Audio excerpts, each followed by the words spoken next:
खलीफा अव्वल अमीरुल मोमिनीन हज़रत अबू बकर सिद्दीक़ रज़ियल्लाहु ताला अन्हु फरमाए था पानी जेतिरो जल्दी बाहि खे वेसाए छॾींदो आहे अल्लाह जे आख़िरी नबी रसूल हाशिमी सल्लल्लाहु अलैहि वसल्लम ते दुरूद शरीफ़ पढ़ण उन खां बि वधीक तेज़ी सां गुनाहनि खे मेटाए छॾींदो आहे ऐं नबी करीम सल्लल्लाहु अलैहि वसल्लम ते सलाम मोकिलण गुलाम आज़ाद करण खां अफ़ज़ल आहे सल्लु अलल हबीब सल्लल्लाहु तआला अला मुहम्मद सल्लल्लाहु तआला अलैहि व आलिहि व बारिक वसल्लम। अज अल्हम्दुलिल्लाह सैयदना सिद्दीक़ अकबर रज़ियल्लाहु ताला अन्हु जो उर्स मुबारक आहे। इंशाअल्लाह अज़्ज़ व जल उन हवाले सां अॼु सैयदना सिद्दीक़ अकबर रज़ियल्लाहु ताला अन्हु जी ज़हामत जे बारे में ॿुधंदासीं।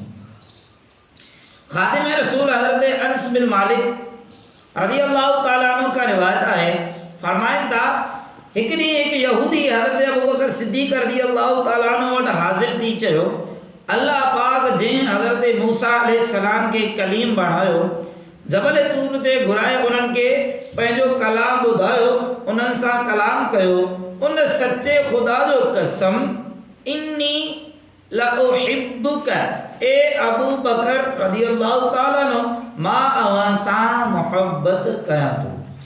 हज़रत अबू बकर सिद्दीक़ रज़ियल्लाहु ताला अन्हु यहूदी ॻाल्हि ॿुधी ऐं माशाअल्लाह ज़हानत ॾिसो असांजे मुंहं ते को तारीफ़ करे असांजा अक़ीदे जो इज़हार करे असांजा हथ चुमे त असां आकड़जी वेंदा आहियूं पंहिंजे पाण खे घणो कुझु सम्झण लॻंदा आहियूं पर हज़रत सिद्दीक़ अकबर रज़ियल्लाहु ताला अन्हु वॾाई न कई ख़ुदि पसंदी जो शिकार न थिया त मां वॾो इज़तदार आहियां मुंहिंजी वॾी वाह वाह आहे मुंहिंजो अंदाज़ मुंहिंजो किरदार माण्हुनि जे दिलि में घर करे वेंदो आहे वग़ैरह वग़ैरह शैतान जे चालनि में न आया ऐं इल्म जी ॻाल्हि ॾिसो यहूदीअ अल्लाह जो कसम खयो सिद्दीक़ अकबर रज़ियल्लाहु ताला अन्हु अल्लाह पाक जी बरकत बाबरकत नाले जो अदब कंदे यहूदीअ खे कूड़ो बि न चयो बल्कि पंहिंजो मथो मुबारक झुकाए छॾियो छो झुकायो हज़रत अनस रज़ियल्लाहु ताला अन्हु फरमाइनि था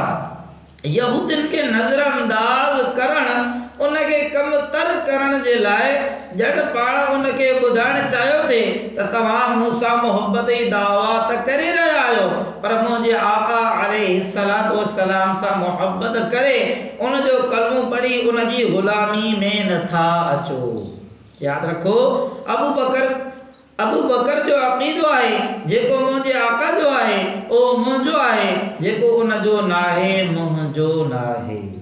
पोइ सैयदना सिद्दीक़ अकबर रज़ियल्लाहु ताला अन्हु वॾाई न कयूं बल्कि मथो झुकाए छॾियो हेॾा संदन मथो झुकायो ख़ुदा जिब्राइल अमीन अलैहिस्सलाम वही खणी दरबार रिसालत में हाज़िर थी अर्ज़ कयो या रसूल अल्लाह अल्लाह पाक अव्हांजे लाइ सलाम मोकिलियो आहे ऐं हुकुम ॾिनो आहे त उहो यहूदी जंहिं हज़रत अबू बकर सिद्दीक़ रज़ियल्लाहु ताला अन्हु सां मोहब्बत जो इज़हार कयो आहे उनखे घुरायो ऐं ख़ुशख़बरी ॿुधायो त उनजे दिलि में अबू बकर जी मोहब्बत आहे।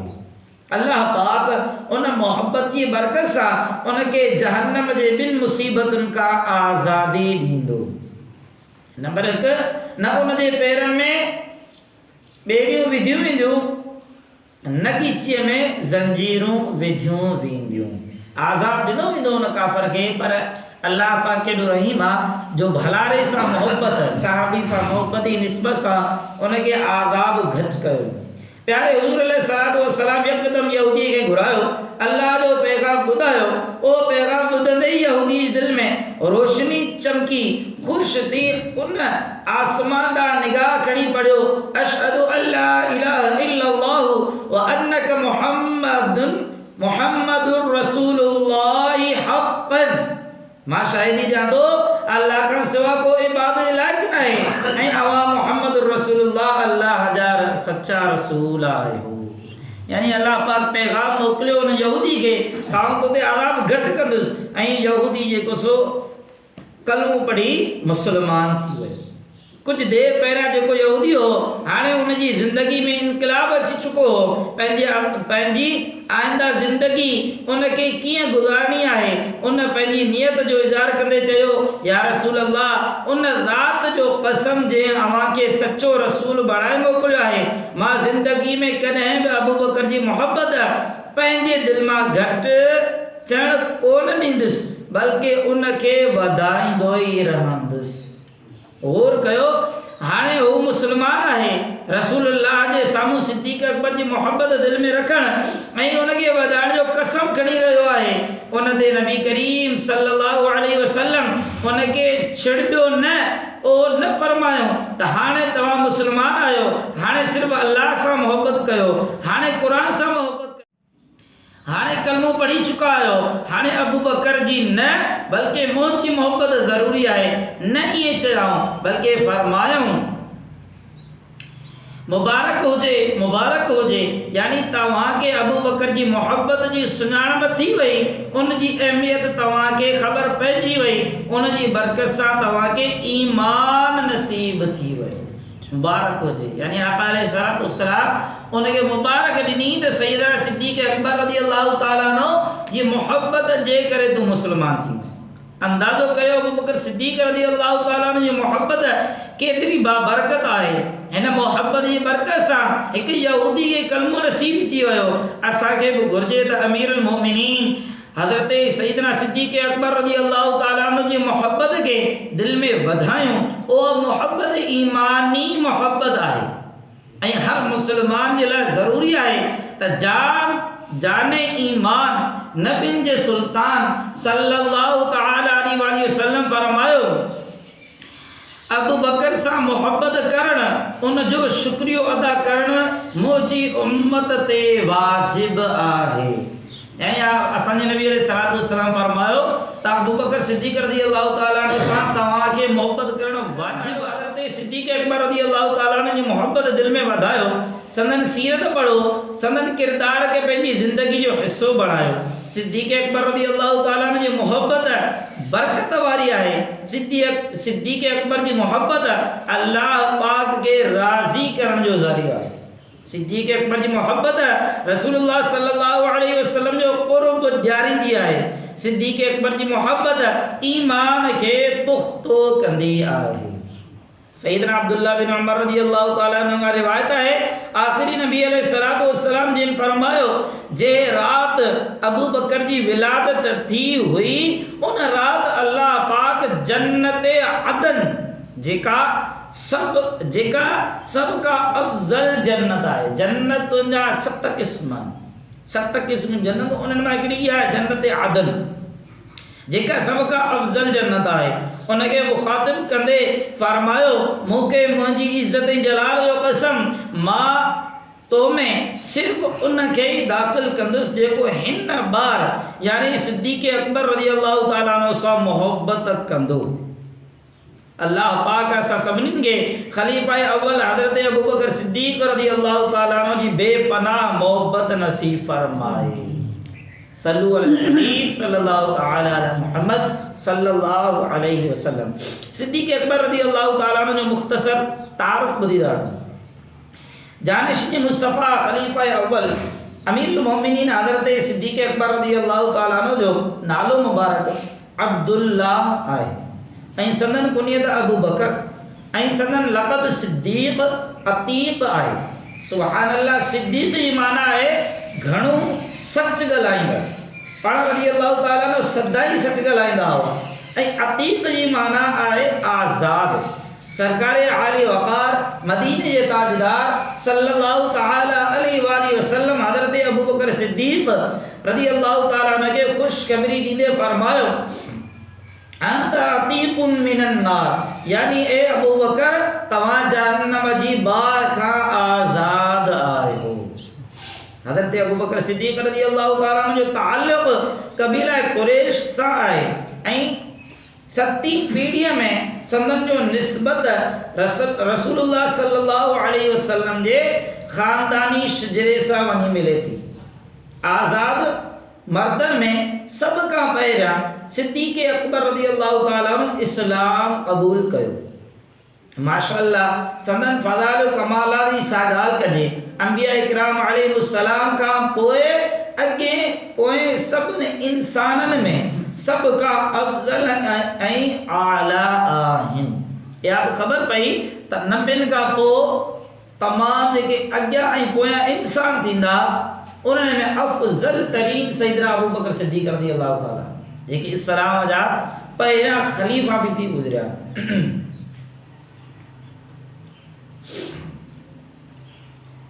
सिद्दीक़ अकबर रज़ियल्लाहु ताला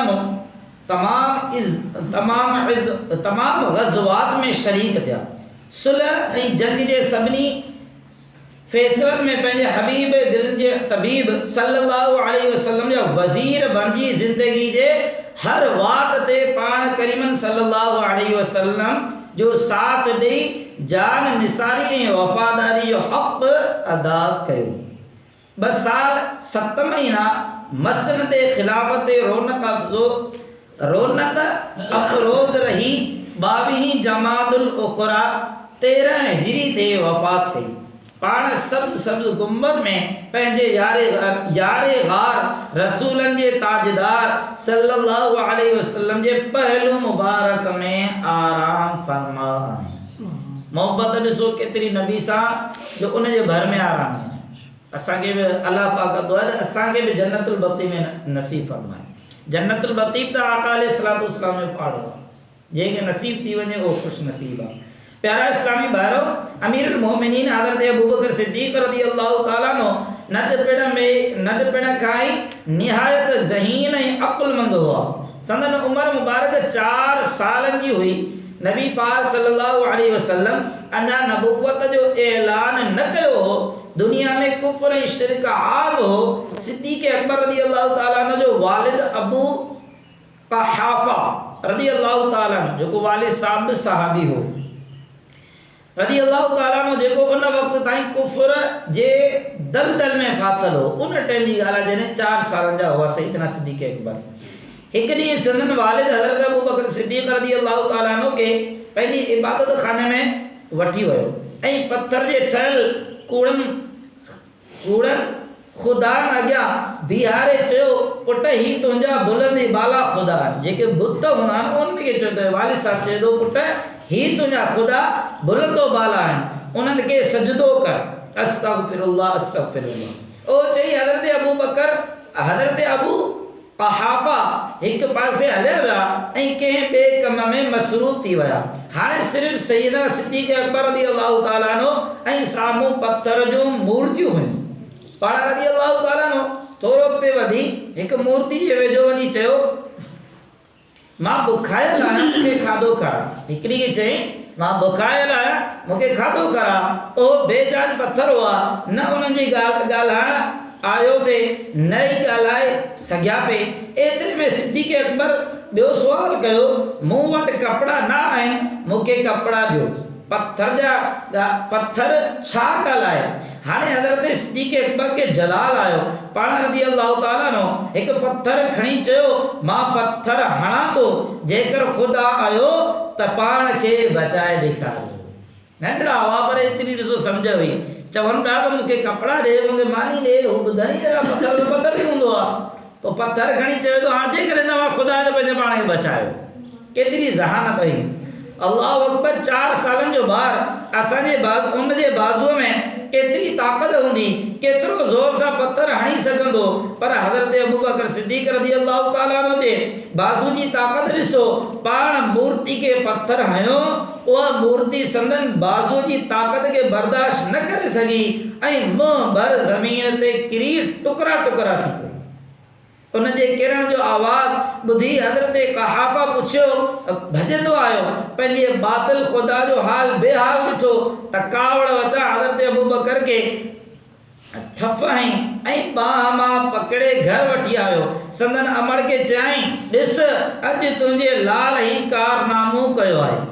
संदन वालिदा मोहतरमा सॼो वाक़ियो ॿुधी चयो, मुंहिंजे पुट खे छॾे ॾियो, उनजो को कसूर न आहे। जॾहिं ही पैदा थियो हो त ग़ैब मां आवाज़ आयो, ए अल्लाह पाक जे सची बानी, ए अल्लाह पाक जी सची बानी, आज़ाद पुट मुबारक हुजे। आसमान में हिन जो नालो सिद्दीक आहे ऐं ही मोहम्मद अरबी सल्लल्लाहु अलैहि वसल्लम जो दोस्त आहे। इहा जेकी गवाही आहे सैयदना सिद्दीक अकबर रज़ियल्लाहु ताला जे वालिदा ॾिनी। अमीरुल मोमिनीन हज़रत अबू बकर सिद्दीक रज़ियल्लाहु ताला नो पाण उहा हिकायत नूर जे पेकर नबी जे ताजवर सल्लल्लाहु अलैहि वसल्लम जी मौजूदगी में सहाबा किराम अलैहिम रिदवान जे साम्हूं ॿुधाई।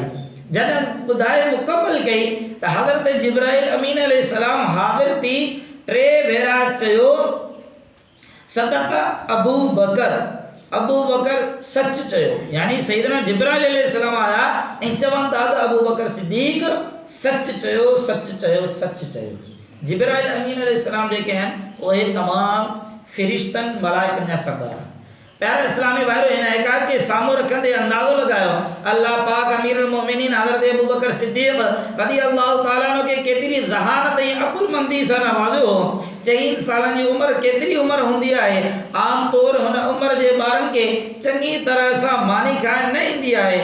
कई ॿार त हिन उमिरि में बि फिडर पीअण जा आदी हूंदा आहिनि। 4 सालनि जे ॿार वटि पंहिंजी ज़ाती का सोच न आहे हूंदी। उहो पंहिंजे आस पास जे माहौल खे ॾिसंदो आहे, जेको ॾिसंदो आहे उनखे ज़हन में विहारींदो आहे ऐं जेको ज़हन में वेहंदो आहे उहो ई कंदो आहे। उनजे सोचण जी सम्झण जे नतीजो कढण जी क़ुव्वत कमज़ोर हूंदी आहे। उन करे त उहो वालिदैन खे उस्तादनि खे पंहिंजे भेण भाउरनि खे गली मोहल्ले जे ॿारनि खे जेको कुझु कंदे ॾिसंदो आहे उहो ई करणु लॻंदो आहे। न उनखे सही जी सुञाणप हूंदी आहे, न ग़लति खे परखे सघंदो आहे। पर हज़रत अबू बकर सिद्दीक़ रज़ियल्लाहु ताला जी ज़हानत त क़ुर्बान वञे। अल्लाह पाक खेनि केतिरो नवाज़ियो, कहिड़ी आला नूरानी तबियत ते संदन खे पैदा फरमायो हो जो आस पास जो सॼो माहौल कुफ्र ऐं शिरक सां भरपूर आहे। घटिन पाड़े में एसी ताईं जो काबे शरीफ़ में पत्थर जा कूड़ा ख़ुदा नसब आहिनि। वालिद पाण वठी वञी उन कूड़नि ख़ुदा अॻियां बीहारे थो ऐं हुकुम ॾिए थो त पुट उहे तुंहिंजा ख़ुदा आहिनि, उन्हनि खे सजदो कर। उन जे बावजूद जो उहा ॻाल्हि जेका उन्हनि वक़्त जे वॾनि सरदारनि खे सम्झ में न आई, जिन खे माण्हू अबुल हुकुम फ़ैसिलो करण वारो वॾो अक़ुलमंद चई पुकारींदा आहिनि। उन्हनि जो अक़ल जंहिं हक़ीक़त खे सम्झण खां क़ासिर हो, हज़रत अबू बकर सिद्दीक़ 4 सालनि जी उमिरि में उन ॻाल्हि खे सम्झी बि रहिया आहिनि, उन जे ख़िलाफ़ दलील बि ॾेई रहिया आहिनि। अल्लाह पाक का दुआ है त जेको कुझु पाण सैयदना सिद्दीक़ अकबर रज़ियल्लाहु ताला अन्हु जे बारे में ॿुधो यादि रखी अमल जी तौफ़ीक़ नसीब फरमाए। सैयदना सिद्दीक़ अकबर रज़ियल्लाहु ताला अन्हु सच्चे में सच्चा मुस्लमान हुआ। कॾहिं बि ज़िंदगी में कूड़ न ॻाल्हायो, कॾहिं बि नमाज़ न छॾी। नंढपिण खां ॿारनि में नंढपिण खां ई नेक नमाज़ी हुआ। जेकॾहिं वालिद साहब हो उहो कुफ्र जी हालत में न हुआ, पोइ मुस्लमान थिया। सैयदना सिद्दीक़ अकबर रज़ियल्लाहु ताला अन्हु बि मुस्लमान थिया ऐं पोइ सच्चा पक्का मुस्लमान थिया। अल्लाह पाक खां दुआ त असांखे बि सैयदना सिद्दीक़ अकबर रज़ियल्लाहु ताला अन्हु जी सीरत मुबारक ते अमल कंदे कंदे हीअ मुख़्तसर ज़िंदगी गुज़ारण तौफ़ीक़ अता फ़रमाए। आमीन बिजाहि नबी अमीन सल्लल्लाहु ताला।